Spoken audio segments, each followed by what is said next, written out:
British கிழக்கிந்திய கம்பெனியில் சிப்பாய்களாக வேலை செய்த தமிழர்கள் ஆங்கிலேயர்களுக்கு எதிராக செய்த போராட்டமே ஆகும். பிரிட்டிஷ் கிழக்கிந்திய கம்பெனியில் வேலை செய்த தமிழ் சிப்பாய்கள் 10 ஜூலை 1806இல் ஆங்கிலேயர்களுக்கு எதிராக இந்த போராட்டத்தை நடத்தினார்கள். இந்த வேலூர் சிப்பாய் எழுச்சி போராட்டம் ஒரு நாள் வரை நீடித்து நடந்தது. இந்தியாவில் ஆங்கிலேயர்களை எதிர்த்து நடந்த மிகப்பெரிய முதல் போராட்டம் இந்த வேலூர் சிப்பாய் புரட்சியாகும்.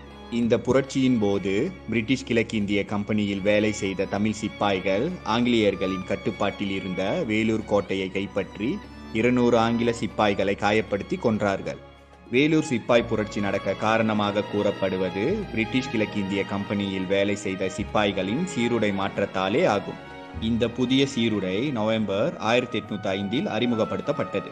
மேலும் வேலையின் போது இந்து சிப்பாய்கள் நெற்றியில் திருநீரோ குங்குமமோ அல்லது சந்தனமோ அணிந்திருக்க கூடாது என ஆங்கிலேய அதிகாரிகள் ஆணையிட்டு உள்ளனர்.